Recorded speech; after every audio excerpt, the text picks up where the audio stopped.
The sound of the wine glass shattering against the hardwood was almost gentler than I expected. The way it skittered into pieces under the kitchen island, while my mother-in-law's hand was still raised from where she'd swept it off the counter. That was the night I stopped making excuses for Diane Pemberton Clark. That was the night I finally let my mother see exactly what kind of woman her daughter had agreed to spend the rest of her life loving a son for. But to understand why a 61-year-old woman in a cream cashmere cardigan would throw a glass across her own kitchen at her son's fiancé during a dinner that was supposed to be a celebration. You have to go back 4 months to a Tuesday in early October when my biggest problem was a permit delay on a triplex renovation in Leslieville, and a client who wanted exposed brick where the structural engineer had told us repeatedly that exposed brick was not an option. My name is Maren Holloway. I'm 33.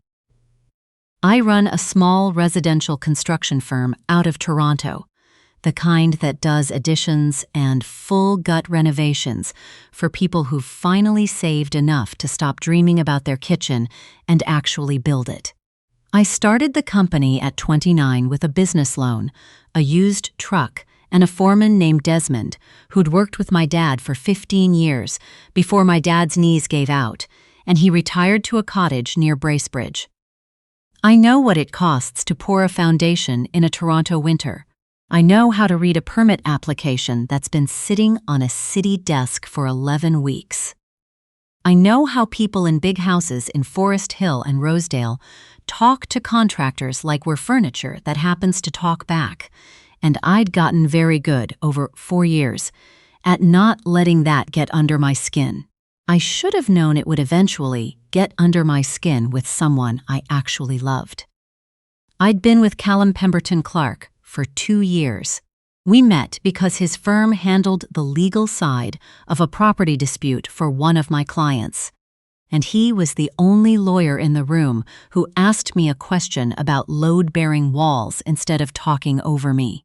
He was 38, divorced, no kids, the kind of calm that I mistook for longer than I should have, for steadiness. We took things slow.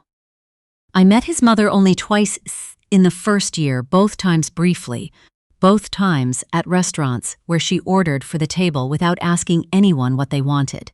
The first time we met, she asked me, within about 4 minutes, what my firm billed out per square foot. I gave her a real number because I don't have anything to hide, and she said, "How resourceful," in a tone that made it sound like an insult dressed up as a compliment. I drove home that night, turning the sentence over and over, the way you worry a loose tooth with your tongue. I told myself difficult mothers were a universal tax you paid for loving their sons. I told myself I was a grown woman who'd negotiated with worse people than Diane Pemberton Clark over change orders and lien claims. I was wrong about how much that particular kind of difficult would cost me.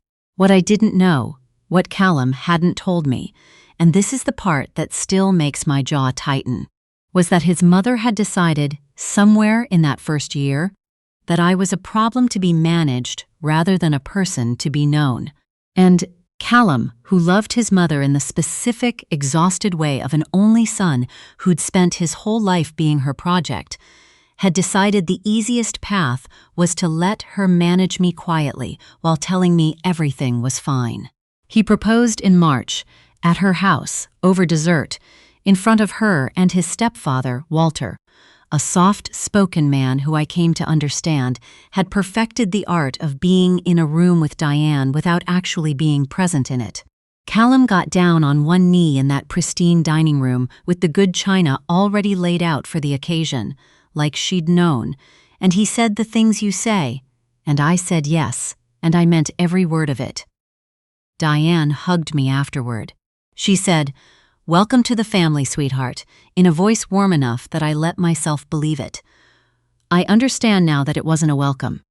It was an opening move. The shift was subtle at first. A comment at Thanksgiving about how she'd always pictured Callum's wedding at the club her late mother had belonged to, the one in Muskoka, the one with the 18-month waiting list. Not aggressive. Just a stone dropped into still water, watching the rings move outward. I said Callum and I hadn't really talked venues yet. She said, of course, and refilled her wine. Then there was the dinner where she mentioned to Callum's cousin, in front of 6 people, that I did renovation work, in a tone that made it sound like I scrubbed grout for a living. The cousin looked at me with that particular pity reserved for people assumed to be scraping by, and said, "Oh, that's so brave of you." And Callum changed the subject instead of correcting her. I brought it up in the car. He said, "She doesn't really understand what you do. She didn't mean anything by it." I said, "She asked me my billing rate the first time we met. She understands exactly what she's asking." He went quiet. That was a pattern with Callum. He went quiet instead of disagreeing, and for 2 years I'd mistaken that quiet for thoughtfulness. I was starting to recalibrate. By January, the kind of gray, slush-soaked January that makes you reconsider every life choice that's kept you in this city, Diane had suggested twice, gently, with that same poisoned honey voice, that maybe I was too focused on the business to give her son the home life he deserved. She mentioned, once, that his ex-wife had been wonderful at creating atmosphere. And at a dinner where I was the only person who'd actually eaten the beet salad without comment, she asked whether my father was still working construction himself, or whether he'd moved past that. I answered evenly. I said he was retired. What I didn't add, because it wasn't her business, and because I refused to perform my own worth on command, was the rest of it. My father, Patrick Holloway, spent 31 years building a framing and general contracting company out of Hamilton that now, under the cousin who bought him out, handles residential and light commercial projects across the Golden Horseshoe worth tens of millions a year. He drove a 13-year-old Ford the entire time he ran it. He still calls his old subcontractors on their birthdays. He is, without competition, the best person I have ever known. Diane didn't know any of that, and I'd made the deliberate choice not to tell her, because it felt like a test written entirely on her terms, and I don't take tests I didn't agree to. The engagement dinner was her idea, naturally, not a party. She called it an intimate family dinner, which should have told me something, because Diane Pemberton Clark did not believe in intimate anything. She'd invited her sister's husband, Walter's 2 adult children from his first marriage, and her oldest friend from the club, a woman named Whitney, who I'd met exactly once, and who spent that meeting asking me, with real curiosity, whether I'd always wanted to work with my hands. 11 people at her dining table in her house in Rosedale, with the menu chosen by her caterer and the seating chart decided without consulting either Callum or me. When I'd gently suggested 2 weeks before that I might want to bring my dad, who'd been asking when he'd finally meet Callum's family properly. Diane had said, with that serene, immovable confidence, that she thought it would be nicer to keep it small this first time. Just family. And somehow that sentence had landed in a way that made my father not family, in her house, at my own engagement dinner. I should have pushed back harder. I told myself it was one dinner. I told myself I was being too sensitive, the way you tell yourself that right up until the moment you find out you weren't being sensitive at all. You were just paying attention. The first hour was fine. In the particular brittle way these things are fine.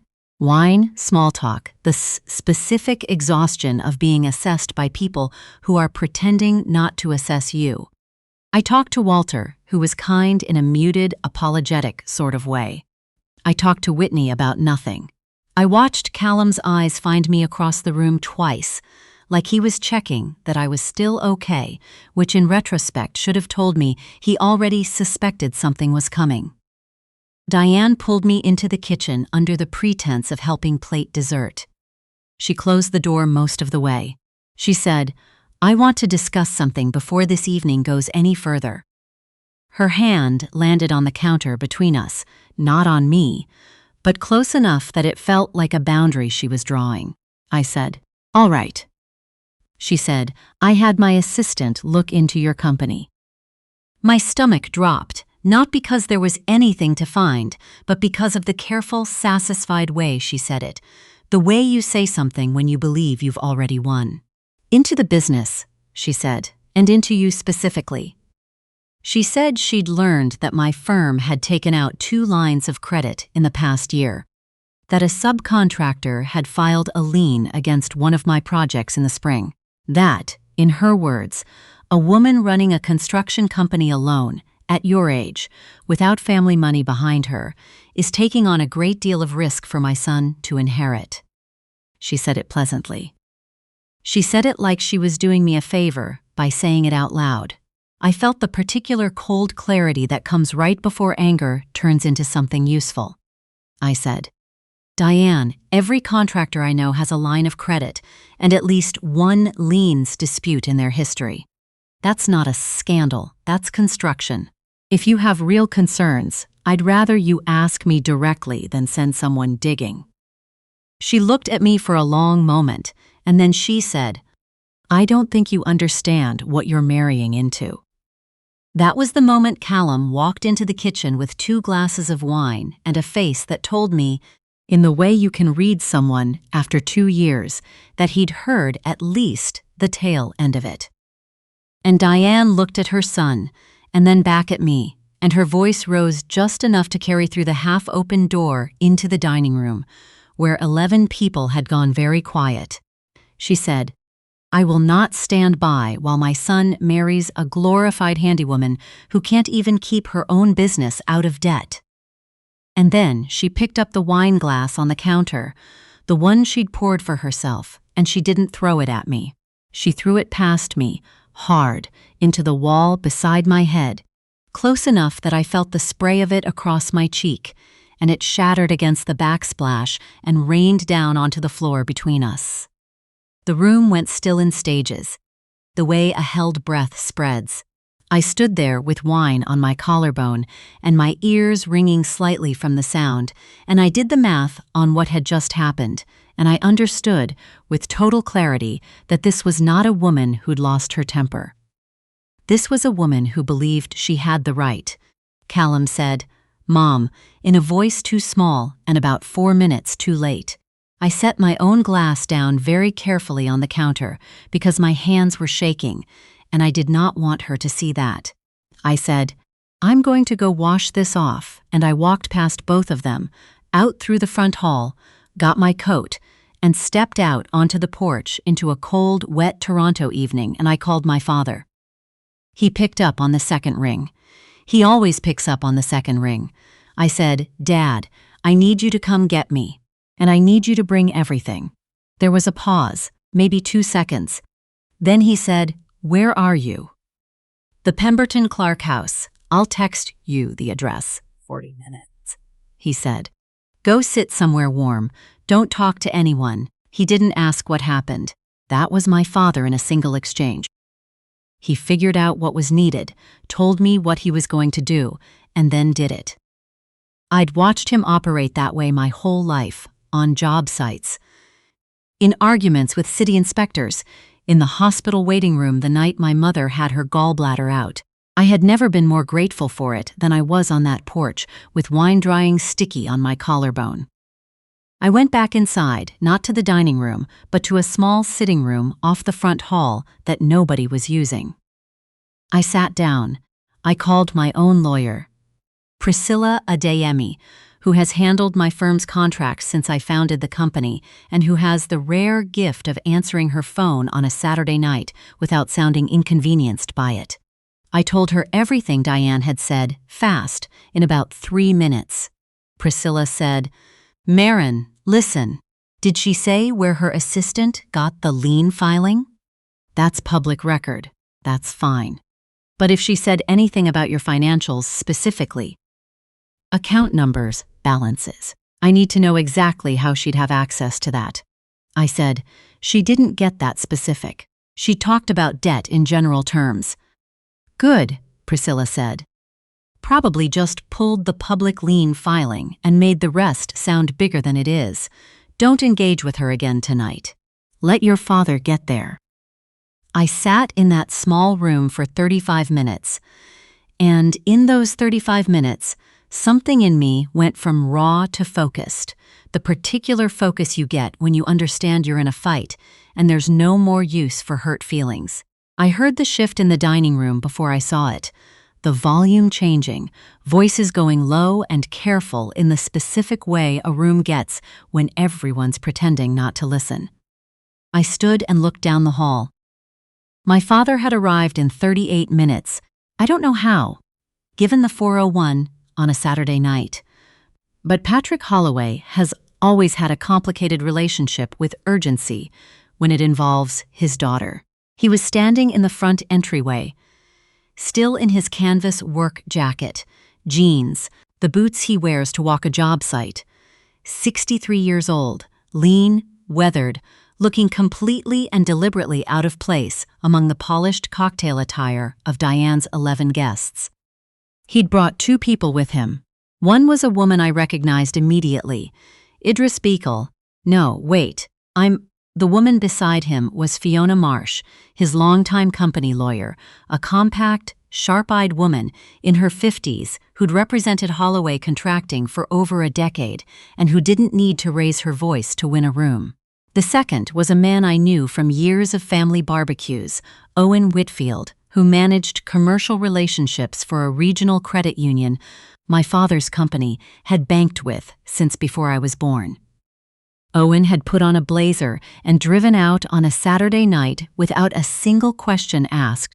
Diane was moving toward my father before he'd fully crossed the threshold. She said, in her most controlled hostess voice, "I'm sorry, this is a private family evening." My father looked at her without any particular expression on his face. He said, "You're Diane." She stopped walking. "I'm Patrick Holloway," he said. "Marin's father." A pause, just long enough to land. "I think we have a few things to discuss." I walked out into the hall then.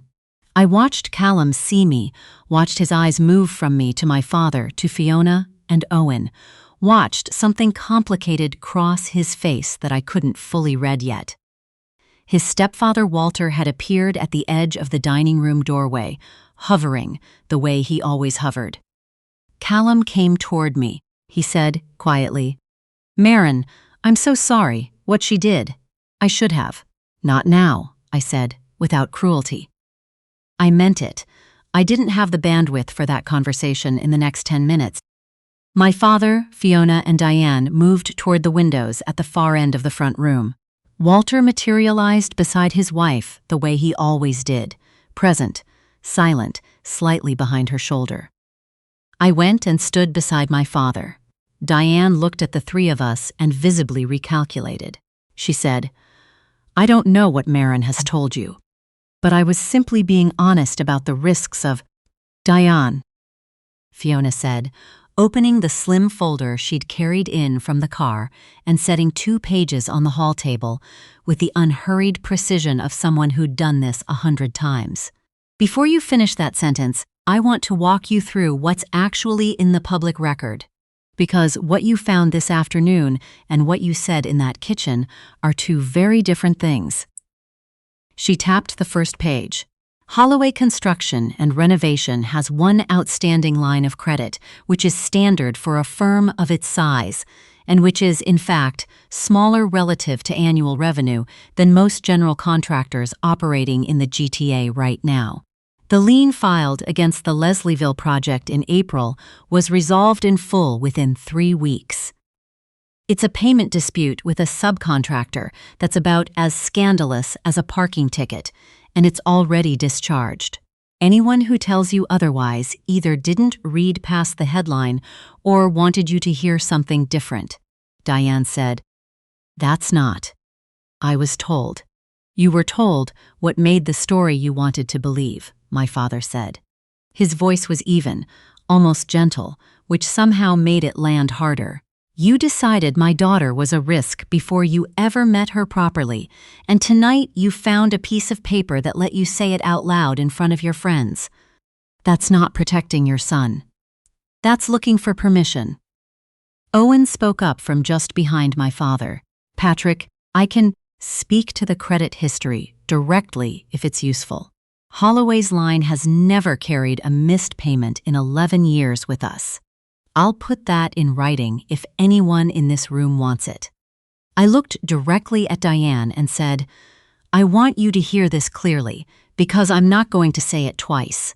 You threw a glass at my head in your own kitchen. You called me a glorified handywoman in front of 11 people. My firm did just over $4 million in contracts last year.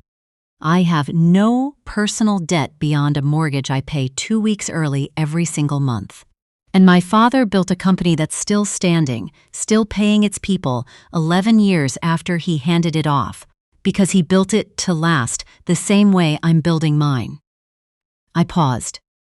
You asked if he'd moved past construction. He didn't move past anything. He just never needed to announce himself at a dinner party to prove he mattered.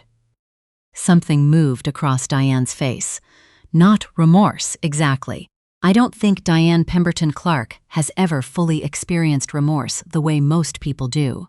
It was closer to recalculation, the specific expression of someone realizing she'd attacked from a position she hadn't actually scouted, which, in her world, is the only unforgivable mistake. Walter put a hand lightly on his wife's arm and said her name, just that, Diane, and she flinched slightly, like the sound of her own name was suddenly a correction. Fiona said quietly, Marin isn't pursuing anything tonight, provided this concludes without further incident, and provided there's no further contact attempting to interfere with her business, her staff, or her clients. She said it like a fact, not a threat. If that changes, we'll have a different conversation, and it won't happen in a kitchen. Callum, standing just behind me, said, Mom, you need to apologize, now. Diane looked at her son for a long moment, then at me. The certainty hadn't fully left her face. People like Diane rarely collapse all the way, they just reorganize, but it had cracked in the one place she'd believed herself untouchable. She said, Marin, I acted on information that I now understand wasn't what you thought it was, I said. Okay. I turned to Callum. His face was doing something complicated. Guilt, grief, and underneath it, the beginning of a reckoning with exactly who his mother was and what it had cost him to keep pretending otherwise. I'd loved that face for 2 years. I knew every register of it. I said, I need you to answer one thing, and I need you to actually answer it. Not her, you. Did any part of you believe what she just said about me? He didn't answer right away, and that small gap of silence told me everything I needed to know about what the next 6 months would look like if I stayed and waited for him to find his spine. I said, okay. I leaned in and kissed him once on the cheek, and I meant it, because 2 years doesn't disappear just because you finally see clearly. Then I picked my coat up off the bench by the door, and I walked out with my father and Fiona and Owen into a night that had gone from rain to the first hard sleet of the season, and I didn't look back at the house. The drive home was quiet for the first 10 minutes. My father drove the way he always drives, both hands on the wheel, unhurried, like nothing in the world was worth rushing through except getting to me on time. The wipers ticked steadily against the sleet. Finally, he said, You all right? I will be, I said. You want Fiona to send a formal letter Monday? Make it official, on the record, in case she tries anything with your subcontractors out of spite. I thought about it. About 2 years with a man I'd trusted, about how easily his mother had decided what I was worth before she'd ever actually looked. Yeah, I said, make it official. He nodded once. That was that. The weeks after weren't dramatic so much as quietly necessary. Callum called twice. The first time I let it go to voicemail, Because I genuinely didn't have anything left to say that wouldn't have been cruel. The second time I picked up, and we talked for an hour, and what came out of it was honest and sad in the unglamorous way real endings usually are. He loved his mother in the specific way people love someone who has always made their world both smaller and safer at the same time. And he wasn't ready to stop doing that. Not yet. Maybe not for years. I genuinely hoped he'd get there eventually. I just wasn't willing to wait around to find out.